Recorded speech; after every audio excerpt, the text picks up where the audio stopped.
അങ്ങനെ തീർന്നു. അത് കഴിഞ്ഞ് അതുപോലെ തീസിസ് ഒക്കെ സബ്മിറ്റ് ചെയ്ത് കഴിഞ്ഞ സമയത്താണ് ഇവിടെ വന്ന് ഞങ്ങൾ ലാസ്റ്റ് ഉടമ്പടി എടുക്കുന്നതും. പിന്നെ അത് അവൾ ലാസ്റ്റ് ഫൈനൽ ആകുന്നതിന് മുമ്പ് തന്നെ ജോലിക്ക് അവൾ കിട്ടുകയും അത് അവിടെ വന്ന് പിന്നെ ഡിസംബർ 1 അവൾ ജോയിൻ ചെയ്യുകയും ചെയ്യുമായിരുന്നു. അങ്ങനെ ഒരു സാക്ഷ്യം. പിന്നെ അടുത്ത സാക്ഷ്യം എന്ന് പറയുന്നത് എൻ്റെ ഇളയ മോള് അവൾ ഒത്തിരി ഒന്നും പഠിക്കത്തൊന്നുമില്ലായിരുന്നു, വലുതായിട്ടൊന്നും ഇരുന്ന് പഠിക്കത്തില്ല. അവൾക്ക് ഒത്തിരി വരയ്ക്കുന്നതൊക്കെ ആയിരുന്നു ഇഷ്ടം.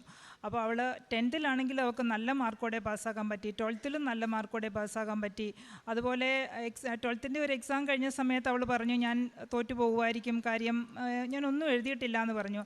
അപ്പോൾ ഞാൻ എപ്പോഴും മാതാവിൻ്റെ മെഡൽ ഞാൻ എപ്പം പോയാലും മക്കളുടെ കയ്യിൽ ഈ മെഡൽ കൊടുത്തു വിടാറുണ്ട്. അതുപോലെ തൈലം, അവൾ ഹോസ്റ്റലിൽ നിന്നാണ് എക്സാം എഴുതുന്നത്.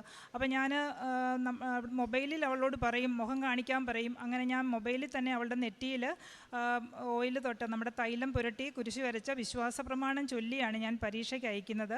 പിന്നെ പരീക്ഷ പിള്ളേർ എഴുതുന്ന ആ സമയത്ത് ഞാൻ വീട്ടിലിരുന്ന് നമ്മുടെ പ്രത്യക്ഷീകരണ പ്രാർത്ഥനയും അതുപോലെ തിരി കത്തിച്ചിരുന്ന് ഞാൻ കൊന്ത ചൊല്ലി പ്രാർത്ഥിക്കുകയുമാണ് ചെയ്തുകൊണ്ടിരുന്നത്. അങ്ങനെ അതിൻ്റെ ഫലമായിട്ട് അവൾക്ക് +2 പരീക്ഷ കഴിഞ്ഞ് അവൾ എന്നോട് ചോദിക്കുമായിരുന്നു, മമ്മിക്ക് എത്ര % മാർക്ക് വേണം. അപ്പോൾ അവളും പ്രത്യക്ഷീകരണ പ്രാർത്ഥന ചൊല്ലും. അതുപോലെ തന്നെ പത്രം വായിക്കും, ഇംഗ്ലീഷിലുള്ള പേപ്പർ വായിക്കും. അതുപോലെ നമ്മുടെ ഉടമ്പടി സാക്ഷ്യങ്ങൾ കേൾക്കാൻ ഭയങ്കര ഇഷ്ടമാണ് ആളിന്. അങ്ങനെ അതെല്ലാം കേൾക്കുകയൊക്കെ ചെയ്യുമായിരുന്നു അവൾ. പിന്നെ അവൾ എന്നോട് ഇങ്ങനെ എത്ര % വേണമെന്ന് ചോദിക്കുമ്പോൾ ഞാൻ മനസ്സിൽ പറയുമായിരുന്നു, ദൈവമേ ഒന്ന് ജയിച്ച് കിട്ടിയാൽ മതിയായിരുന്നെന്ന്. കാര്യം എങ്ങനെയെങ്കിലും +2 ഒന്ന് പാസ്സാകണം എന്ന് ഞാൻ ഓർക്കുമായിരുന്നു. കാര്യം മൂത്ത 2 പിള്ളേരും M.Tech കഴിഞ്ഞു, അല്ല PhD കഴിഞ്ഞു. ഇവളെ സംബന്ധിച്ച് പറഞ്ഞാൽ ഞാൻ ഓർക്കുമായിരുന്നു +2 ഒന്ന് പാസ്സാകണേ എന്ന്. ആദ്യം ഓർക്കുമായിരുന്നു 10th പാസ്സാകണേ എന്ന്. കാര്യം ഡ്രൈവിംഗ് ലൈസൻസ് കിട്ടണേ പോലും 10th പാസ്സാകും. അത്രമാത്രം അവൾ അങ്ങനെയൊന്നും വലുതായിട്ട് പഠിക്കുകയില്ലാത്ത ആളാണ്.